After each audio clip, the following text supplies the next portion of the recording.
말씀에 좀 한번 따라하십시다. 하나님의 축복을 확신하십시오.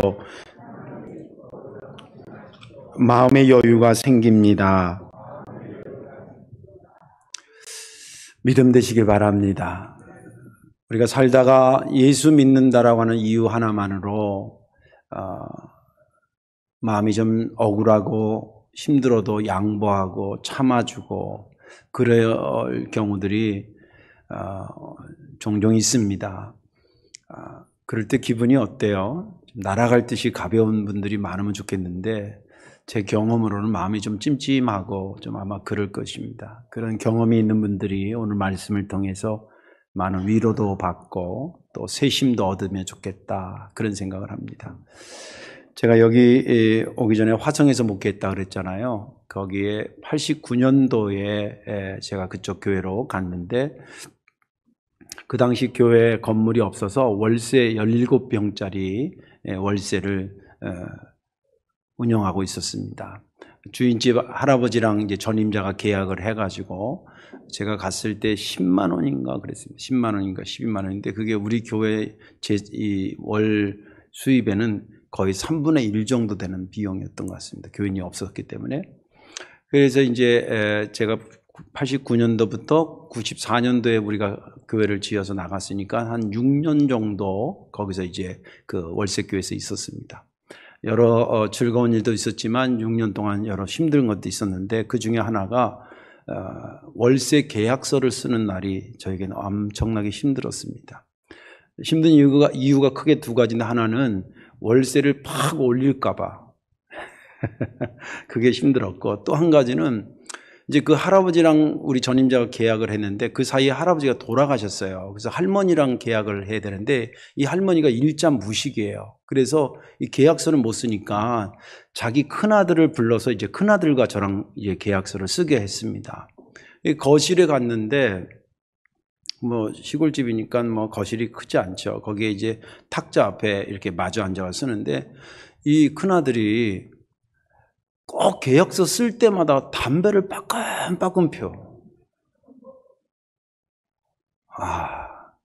그 뭐 멀찌감치 떨어진 데서 피고 들어와서 하는 거라면 그렇지만 목사는 옛날이나 지금이나 예수를 믿든 안 믿든 목사는 술, 담배 안 하는 거 알잖아요. 근데 이렇게 어떻게 자연스럽게 되는지 모르겠네, 내가. 근데, 그 앞에서 계약서 쓰면서 그 사람들은 못된 사람이나 그런 건 아니에요. 근데 그냥 담배를 빠끔빠끔 펴. 근데 막 모멸감을 느끼는 거예요, 내가. 근데 승질 같아서는 사장님 제가 이 몸이 안 좋으니까 혹은 뭐 담배 연기 싫으니까 담배 끊고 좀 피지 말고 계약서 씁시다 이런 말이 여기까지 팍 올라오는데 또 그 얘기했다 좀 삐질까 봐. 또 삐지면 계약서가 달라질 거 아니에요? 그러다가 나중에 또 여차해서 방 빼셔 이러면 어떻게 해? 그 지역에 그 건물 아닌 다른 건물이 선택의 여지가 있었으면 진짜 그랬을는지 몰라요. 근데 제가 그 지역을 알잖아요. 근데 거기만한 건물이 없어요. 당장 방 빼 그러면 다음 주부터 길바닥에 나앉아서 어떻게 예배드려? 그냥 쿡 참는 거예요. 그래서 이제 계약서를 쓰고 다음날 새벽에 엎드렸는데 막 이런 게 치밀어 올라오는 거예요. 저는 사실 굉장히 귀하게 자란 아들이에요. 아시다시피 누구한테 뭐 저희 아버지한테도 진짜 뺨 한 대 제대로 안 맞고 자랐어요. 근데 막 앞에서 담배 빠끔빠끔 피고 막 이러지니까 막 그 모멸감에 막 다음날 아침에 새벽에 기도하는데 막 힘들더라고요. 그래서 하나님한테 하나님 이런 모멸감을 느끼고 이 월세교를 언제까지 이렇게 이어가야 됩니까? 막 그런 기도를 하는데 성령님께서 제 마음에 그러는 것 같더라고요. 예수의 핏값으로 세우신 교회는 하나님이 책임질 것이다. 그런 음성을 주셨어요. 근데 그 음성을 듣는데 그 모멸감이 싹 사라지는 거예요. 신기하죠? 그리고 분노도 사라지고 그리고 마음이 편안해지면서 여유가 생기기 시작하더라고요. 그리고 그 다음에 하나님께서 교회 목표로 뭘 줬냐면 성전 건축 5개년 목표를 주셨어요.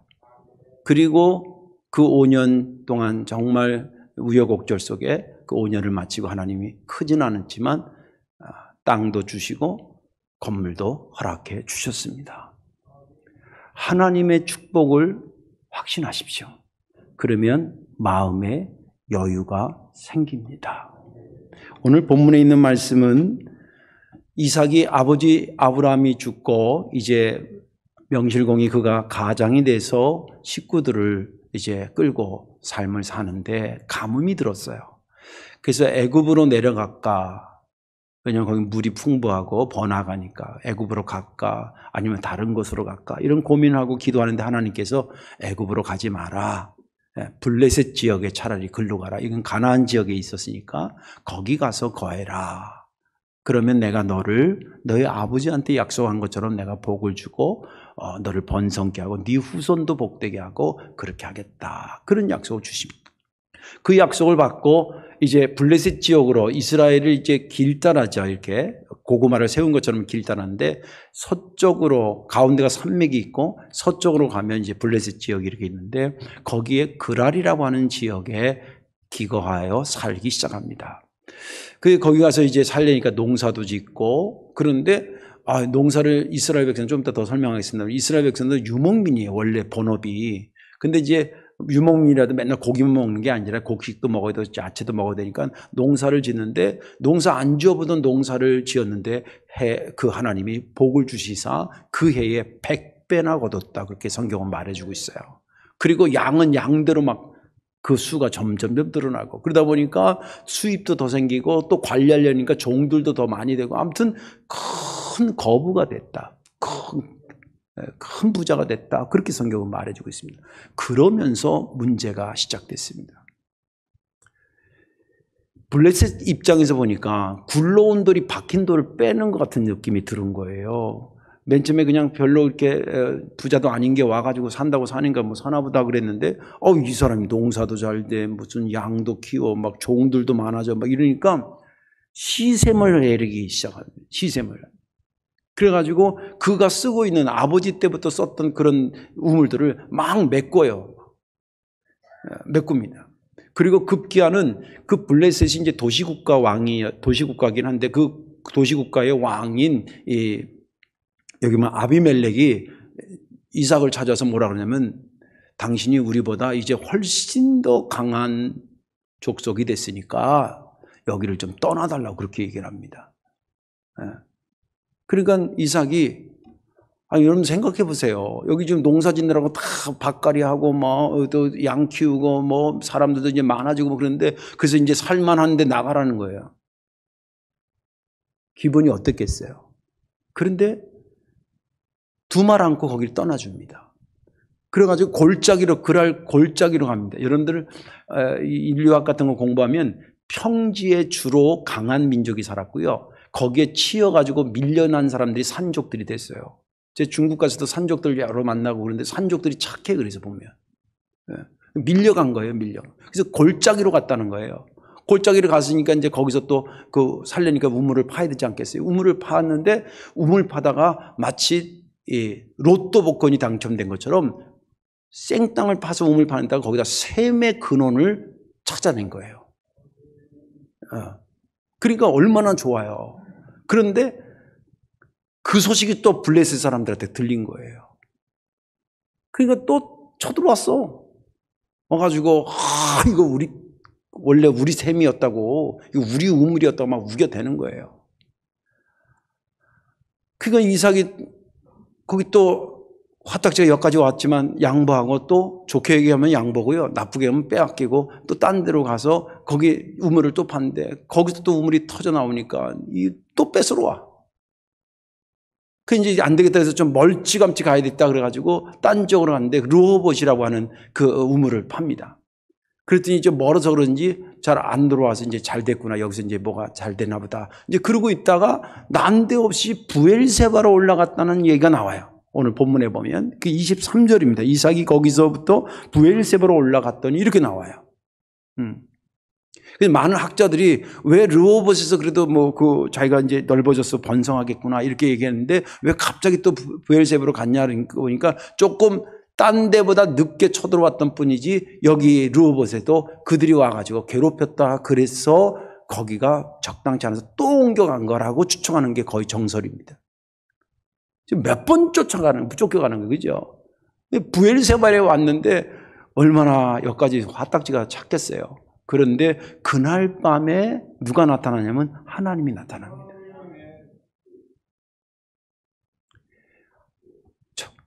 정말 힘들어하고 있을 그때에 나타나서 그에게 얘기합니다. 이삭아, 두려워하지 말아라. 나는 너의 아버지 아브라함의 하나님이다. 내가 너와 함께하리라. 내가 너를 복주리라. 너뿐만이 아니라 너의 후손들도 번성케 하리라. 그 약속을 줘요. 그 약속을 받고 그가 힘을 내서 거기다 하나님 앞에 극진한 제사를 드립니다. 주의 이름을 불렀다고 성경은 말하고 있고 거기에 이제 장막을 짓고 그리고 이삭의 종들이 거기다 또 우물을 팠더라. 그래서 우물 그러면 브엘세바 이런 얘기 많이 하는데 그때 판 우물이 그 얘기입니다. 그 우물을 팠더라라고 하는 것이 본문의 말씀입니다. 제가 지난 주간에 본문을 읽으면서 이 본문에서 은혜 받은 게 크게 두 가지. 하나는 뭐냐면 이렇게 뺏겨도 싸우지 않고 계속 양보하는 이 이삭의 이 힘이 어디서부터 왔을까라고 하는 거.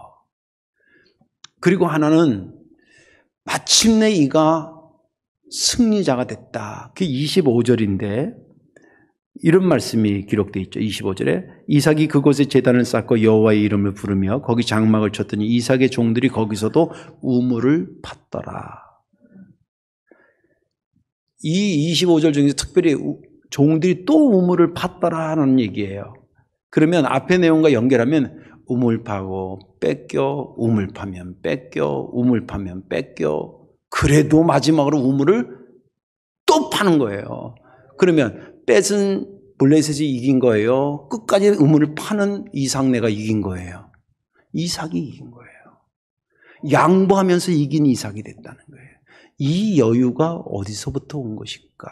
그것이 저희가 이 본문이 주는 통찰력이고 묵상의 제목이었습니다. 오늘 말씀에 저와 여러분들이 은혜를 받으시고 여러분들 삶의 여정 속에 좀 억울하거나 뭐 이런 것이 있을 때마다 오늘 이 말씀을 잘 기억하셔서 하나님이 내게 축복 주신다. 그런 마음 가지고 여러분들 그 믿음에서 여유가 생기고 그 여유에서 모든 것을 풀어나가시는 그런 지혜로운 진짜 용감한 자들이 되시기를 주님의 이름으로 축원합니다. 이삭의 마음의 여유는 어디서부터 온 것일까? 그 첫째는 하나님이 축복하신다는 확신에서 온 것이었습니다. 12절과 13절을 보면 이삭이 그 땅의 농사하여 그 해에 100배나 얻었고 여호와께서 복을 주심으로 그 사람이 창대하고 왕성하여 마침내 거부가 되며 24절 그 밤에 여호와께서 그에게 나타나 이르시되 나는 네 아버지 아브라함의 하나님인 두려워하지 말라. 내 종 아브라함을 위하여 내가 너와 함께 있어 내게 복을 주어 내 자손이 번성하게 하리라. 이 두 문장은요 공통점과 차이점이 있습니다. 공통점은 하나님이 너를 축복한다라는 겁니다. 차이점은 우물 사건 터지기 전에 축복했던 것이 12절 13절이고 우물 사건 터진 이후에 축복했던 것이 24절인 것뿐입니다. 아무튼 거기 공통점은 이렇든 저렇든 하나님 나 여호와가 내가 너를 또 너의 후손을 복되게 하리라. 그런 얘기를 담고 있습니다. 근데 성경에 보면 여기만 이삭에게 내가 복 주겠다는 말씀이 아니라 굉장히 많이 나와요. 그거 다 찾아봐도 오늘 하루 종일 찾아도 모자라요. 더 가깝게 여기면 오늘 우리가 26장을 읽었잖아요. 26장 3절 보면 이렇게 기록되어 있어요. 내가 너와 함께 있어 내게 복을 주고 내가 이 모든 땅을 너와 네 자손에게 주리라. 그 앞장 25장 11절을 가면 아브라함이 죽은 후에 하나님이 그의 아들 이삭에게 복을 주셨고 그 외에도 아브라함 때부터 아브라함과 어린 시절을 같이 보냈잖아요. 아버지랑. 그때 계속해서 하나님이 우리 아버지를 복되게 하신다. 그의 후손인 나를 복되게 하신다. 이런 얘기를 어릴 때부터 듣고 자랐던 이삭이에요. 그러니까 그의 신앙의 기조 안에는 하나님은 나를 저주하는 분이 아니라 하나님은 어찌하든지 나를 복되게 하시고 우리 후손들을 복되게 하시는 분이라고 하는 것이 아주 그냥 뿌리가 깊이 있었던 사람이에요. 그리고 그 축복이 나뿐만 아니라 내 후손에게도 이어진다라고 하는 그런 축복관을 갖고 있었고, 또 좀 더 넓히면 하나님은 내가 어디를 가든지 나를 복되게 한다. 세상 사람들은 복된 곳을 향해 간다고 찾아가지만 하나님의 사람은 갔더니 그 사람 때문에 거기를 복되게 하시는 역사를 만드는데, 그런 믿음을 그가 갖고 있었다는 거예요. 또 그런 믿음이 확실하다, 온전하다라고 하는 것을 하나님께서 그때그때 작고 큰 축복으로 그에게 보여주시고 경험케 하셨어요. 예를 들자면 오늘 본문 같은 경우도 그 우물 사건 터지기 전에 12절에 농사 졌다는 얘기가 나왔다 그랬잖아요. 이스라엘 백성들은 아버지 때부터, 이삭의 입장에서는 아버지 때부터 그 원래 본업이 유목민이에요. 야곱도 보면 다 유목민이에요. 예. 그 지역이 그래요. 거기는 농사 짓기보다는 양을 먹이는 거가 훨씬 더 수익이 좋아요. 유목민입니다. 근데 유목민이던 사람도 밥은 먹어야 되고 빵은 먹어야 되니까 농사를 지었을 거 아니에요. 근데 처음 농사 짓는 사람들 귀농하는 거 이렇게 자료들 이렇게 제가 보면 대개 몇 년은 실패하더라고요. 첫째는 뭐 씨앗을 심는 시기를 잘못했다든지, 땅에 비료를 뭐 잘못 줬다든지, 물 관리를 뭘 잘못했든지, 그래서 하려는 이렇게 안 되고 저렇게 안 되고 해서 한 5년째 되니까 이제는 조금 감이 잡힌다. 뭐 이런 얘기들 많이 하더라고요. 그렇지. 생전 지어보지 않았던 그 농사를 그렇게 지어서 그 해에 100배 거두는 게, 이게 하나님이 축복하지 아니하시면 그건 저절로 되는 것이 아니거든요. 여기 오늘도 보면, 여기 본문에도 보면 그 해에, 농사 지은 그 해에 하나님께서 하셨다는 거예요. 여러 차례 한 것이 아니라 그 해에 처음 지었다라고 하는 것을 암시하고 있는 말씀입니다. 그런 경험들을 가진 거예요. 다시 말해서 하나님이 말씀하셔서 그 축복한다는 말씀을 듣기도 했었고요. 그죠? 그리고 그 말씀을 믿음으로 간직하고도 있었고요. 또 실제 살면서도 하나님께서 이렇게 저렇게 복 준다는 것을 그가 경험적으로 알고 있어요. 그러고 있다가 우물 사건이 터진 거예요. 그런 믿음이 없었을 때 터진 게 아니라, 그런 하나님이 나를 축복하신다. 누가 뭐라도 하나님은 내가 어느 곳에 가든지 나를 축복하시고 내 후손은 복 주신다. 라는 믿음을 갖고 있는 중에, 또 경험도 갖고 있는 중에 우물 사건이 터졌다는 거예요. 오늘 여기 본문에 보니까 우물을 최소한 4개 내지 5개 이상 뺏긴 겁니다. 여기 우물들이라는 복수형 몇 번 나와서 그래요. 그런 우물들을 뺏기고, 그리고 샘도 하나 이상 뺏깁니다. 그러니까 최소한 우물에 관련돼서 5개 이상을 뺏긴 거로 보면 좋습니다. 그것도 긴 시간 동안 몇십 년 사이가 아니에요. 그냥 따다다다닥 이렇게 뺏기듯이 뺏긴 거예요. 요즘의 기술이라든지 우리나라 상황에서 우물 뭐 한두 개 뺏긴 거 뭐 그게 뭐 그렇게 억울하고 뭐 이렇게 생각할 수도 있지만, 고대 근동 지방에 있어서의 우물의 개념은 재산 1호보다도 가치가 있는 겁니다. 우리나라는 마을이 형성되고 우물을 파잖아요. 근데 이스라엘 사람들은 우물을 파서 물이 나와야 마을이 형성돼요. 이해가 되시죠? 그만큼 물이 귀한데요. 근데 이건 파면 나와. 그 귀한 것을 갖다가 그들이 와서 뺏고. 여러분들이 한번 이삭의 입장에서 생각해 보세요. 기분 나빴겠어요? 좋았겠어요? 기분 나빴죠. 첫째는 남자로서 자존심도 상했을 거고, 가장으로서 자존심도 상했을 거고, 그죠? 그리고 일단 뺏기면 이렇든 저렇든 이사 가야 되잖아요. 근데 이사 가는 게, 이게 이삿짐 센터가 있는 것도 아니고 얼마나 어려웠겠어요. 집 다 정리해야지, 식구 끄지고 가야지, 양들 어디 다른 데로 안 가게 그거 해야지, 그러고 가는 거 종들하고 다 가는 게 이게 보통 힘든 게 아니었잖아요. 근데 그것을 그렇게 하는 겁니다. 그가 그렇게 하면서 굉장히 마음에서 힘들었다라고 하는 것을 그 우물 이름에 보면 그 마음이, 심정이 나와 있어요. 첫 번째 뺏긴 거 보면, 뭐 첫 번째는 아니지만 여기 성경에 그냥 우물 이름이 한 3-4개 나오는데, 그 중에 첫 번째 나오는 이름이 뭐냐면 에색이에요, 에색. 이게 20절에 나와요. 셈 나왔을 때 그때 뺏긴 게 에색인데 그 에색의 원뜻은 뭐냐면 불공평하게 강탈당했다. 그 뜻을 담고 있어요. 셈 이름을 뭐 풍요라든지 기쁨이라든지 이런 이름도 얼마나 많아요. 근데 그거 뺏기고 나니까 그 우물 이름을 뭐라고 주냐면 불공평하게 강탈당했다. 그래서 에색. 그런데 내가 이 어감상 에이 새끼 이런 것 같아요. 그리고 그 다음 가서 또 팠는데 거기는 21절에 신나라고 이름을 지었는데 신나라는 이름은 악의적으로 도전을 받음 이 뜻이래요. 이것도 어감상 이런 것 같아요. 확 신나를 끼얹을까 이런 것 같아요. 에색, 신나.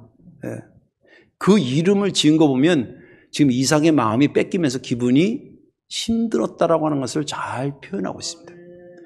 그러면 설교를 이 정도 들으면 어떤 생각이 딱 드냐면 이삭이 그냥 한방 들이받지. 저렇게 하는데 그냥 이렇게 빼고 저렇게 양보하고 저렇게 하고 한번 들이받아버리지.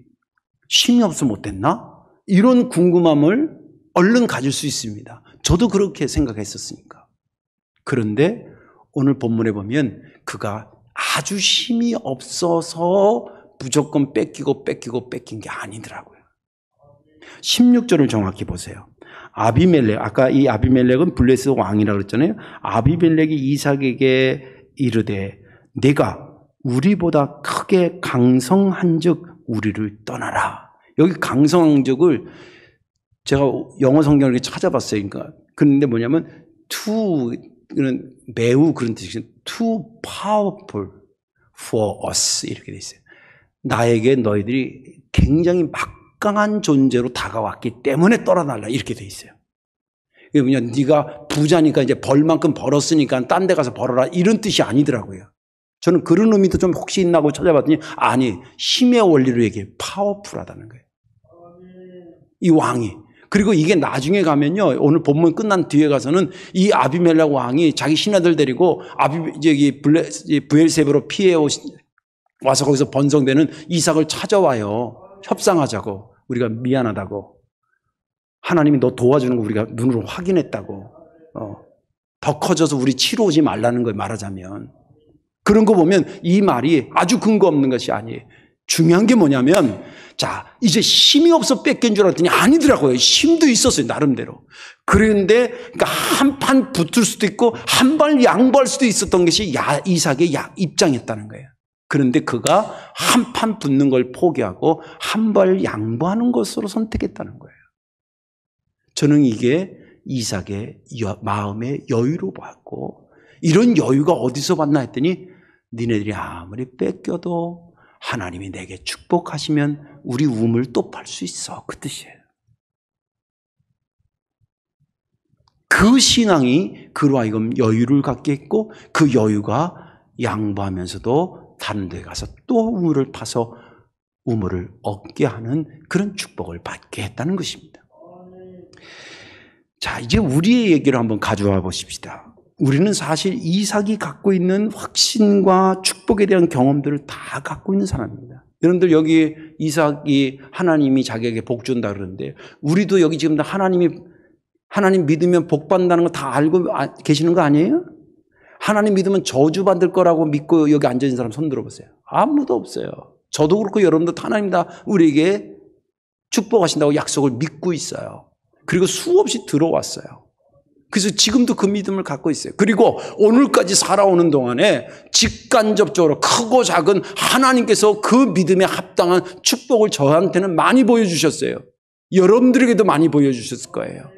개인적으로도 그렇고 교회적으로도 여러분들 82년 된 우리 성도께 지금 앉아있다고 하는 것을 뭐로 의미를 생각할 수 있겠어요? 여러 가지 의미가 있겠지만 그 중에 하나를 뺄 수 없는 것은 82년 동안 우리 교회를 축복했던 축복의 열매 위에 여러분들 지금 앉아있다고 믿으시길 바랍니다. 하나님으로부터 이런 축복을 다 받아요. 이제 남은 게 뭐냐면 한 판 붙을까 한 발 양보할까 그런 선택의 여지가 있을 때에 한 발 양보하자라고 하는 결단만 남은 거예요. 그런데 그것이 생각같이 쉽지 않으니까 이삭이 가졌던 하나님이 나를 축복하신다는 믿음에서 여유를 갖자는 거예요. 그러면 그렇게 하려고 그러면 물론 당장은 손해보는 것도 있을 겁니다. 저도 그런 적이 있었으니까.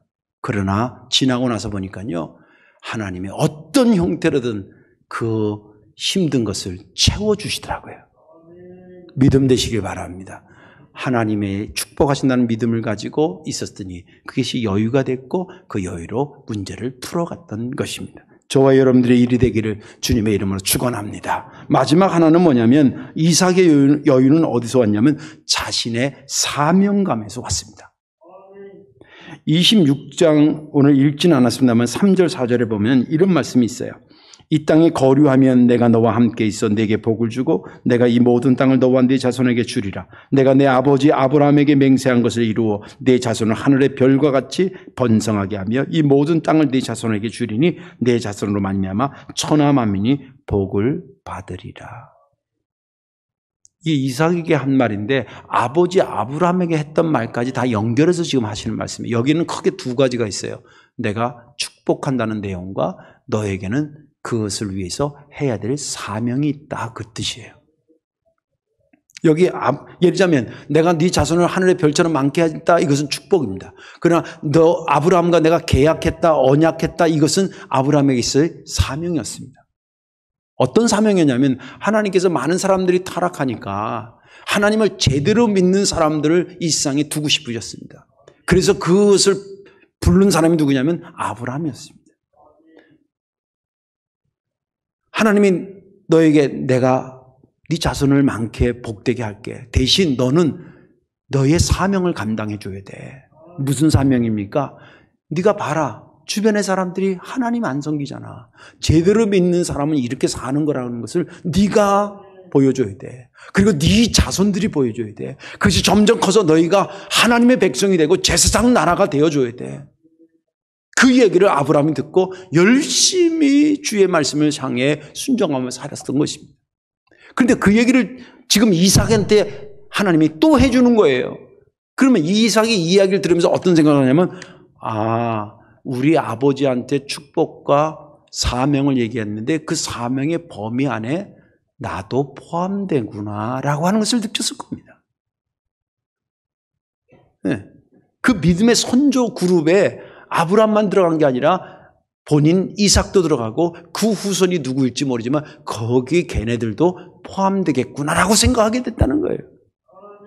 자, 그 얘기를 그런 사명감을 느낀 이 이삭이 어떻게 살았겠어요? 크게는 두 가지. 하나는 뭐냐면 그 사명감에 벗어나면 안 되지. 나도 주님을 위해서 순종하며 살아야지. 우리 아버지처럼. 그런 마음에서 어렸을 때 그렇게 사는 겁니다. 여러분들 아브라함이 이삭 그 바치라 그럴 때 이삭의 나이가 대략 15살 전후입니다. 우리로 말하면 중학교 2, 3학년 되는 애예요. 거기를 100살 넘은 아버지가 바친다 그럴 때 얘가 튀어나가면 못 잡습니다. 그런데 이것은 아브라함도 대단하지만요. 제가 볼 때는 이삭이 더 대단해요. 지금 이랬던 저랬던 죽기는 누가 죽어? 이삭 본인이 죽는 거예요. 근데 본인이 그것을 순종하며 받아들여요. 이 이삭도 사실은 보통 내기가 아닌 거예요. 나름대로 자기 맡은 사명을 감당하려고 하나님의 백성의 선조의 역할을 감당하려고 몸부림쳤던 사람이 이삭이에요. 그리고 또 한 가지 것은 뭐냐면 내가 이 사명을 향해 가는데 중간중간에 어떤 태클들이 들어올 거라는 거예요. 마귀가 귀신같이 알거든요. 그래서 그 태클이 들어오더라도 그것에 내가 연연하지 않고 내가 맡은 사명, 하나님의 백성의 조상의 역할을 감당하는 그 사명 감당에서 내가 어떤 태클이 오더라도 끝까지 달려가겠다고 하는 것이 그의 각오였습니다. 그 태클 중에 하나가 우물 사건이었다는 거예요. 우리도 그렇잖아요. 아까도 제가 서두에 제가 왜 참은 겁니까? 내가 화딱지 나서 확 그 집주인하고 싸우면 그 몇 명 안 되는 우리 교인들은 그럼 어떻게 하냐고. 거기에 전임자가 그래도 뿌려놓은 3년 동안 교회 세우면서 뿌려놓은 그 복음의 씨앗들은 어떻게 하냐고. 소문 나가지고 동네가 빤한데 소문 나가지고 아유 집 계약하다가 교회 계약하다가 그 목사가 대들어가지고 그 계약 깨졌대. 이런 소문 나봐. 나 개인의 그것이 아니라 하나님에게 받은 사명이 무너질까봐 그냥 참고 갔던 거예요. 이삭도 그랬던 겁니다. 예. 내가 여기서 확 해가지고 우물 하나 안 뺏겼다 생각합시다. 우물 안 뺏긴 거 기분 좋을지 모르겠지만 하나님이 야 그런 모습으로 내 백성의 선조가 되면 안 되잖아 라고 그런다 그러면 그 우물 하나 있고 없고가 그한테 무슨 이득이 있겠어요. 그걸 알았던 사람이 이삭이었던 것입니다. 저는 교인들이 세상에 나가서 교인이라는 것 때문에 참고 인내하는 거 많이 직접 본 적도 있고요. 제가 느낌으로도 알아요. 그들의 눈물과 땀을 기억해요. 제가 사실은 이제서 얘기하지만 헌금 봉헌 기도할 때 눈물 날 때가 한두 번이 아니에요. 근데 그러면 이 기도가 안 되니까 참는데 이게 어떻게 해서 주님 전에 가져온 건지 그 과정을 세밀하게는 모르지만 그거 드리려고 자존심도 상했을 거고요. 가슴 미어지는 일도 있었을 것 같아요. 확 치받고 싶은 것도 있었을 텐데. 아유, 내가 그래도 빛과 소금이라 그랬는데 믿는 사람인데 내게 주어진 사명이 있는데 그러면서 참아서 얻어진 걸 가지고 드리는 거예요. 그걸 알아요.